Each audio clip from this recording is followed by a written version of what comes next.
জীবনে দুই ধরনের মানুষের কাছ থেকে দূরে থাকবেন। এক ব্যস্ত মানুষ, দুই অহংকারী মানুষ। ব্যস্ত মানুষেরা নিজের সময় ছাড়া কথা বলে না, আর অহংকারী মানুষেরা নিজের স্বার্থ ছাড়া পাশে থাকে না। কিছু কিছু সম্পর্ক শেষ হয়েও হয় না।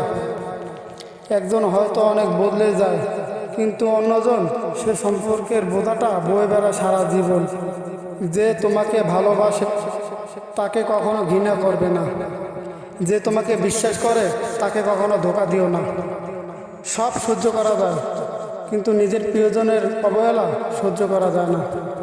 একতরফা ভালোবাসা এরকমই হয়, একজন পাগলের মতো ভালোবেসে যায়, আর একজন পাগল ভেবে অবহেলা করে যায়।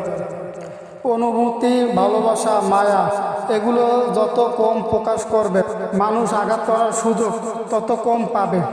কোনো অভিযোগ নেই, কখনো থাকবেও না।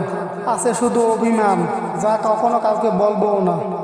সময়ের সাথে সাথে কখনো সম্পর্ক নষ্ট হয়ে যায়, তাহলে বুঝে নিও সে সম্পর্কে ভালোবাসা নয়, প্রয়োজন ছিল। সম্পর্ক ভাঙে তার জন্য যে তৃতীয় ব্যক্তিকে প্রশ্রয় দিয়েছে। সত্যিকারে ভালোবাসার মানুষ করতেই যে গলা পার্থক্য বোঝে। আঘাত ছাড়া জীবনের কখনো উন্নতি করা যায় না।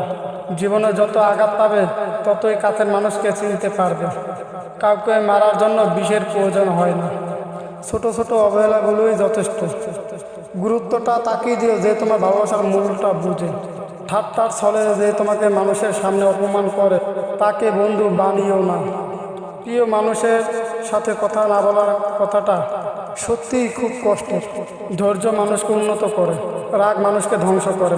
জীবনে তিনটি কথা মনে রাখবে: যে তোমাকে বিপদের দিনে সাহায্য করেছে তাকে কোনোদিনই ভুলবে না।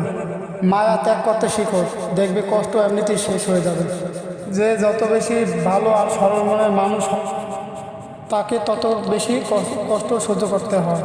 এটাই দুনিয়ার নিয়ম।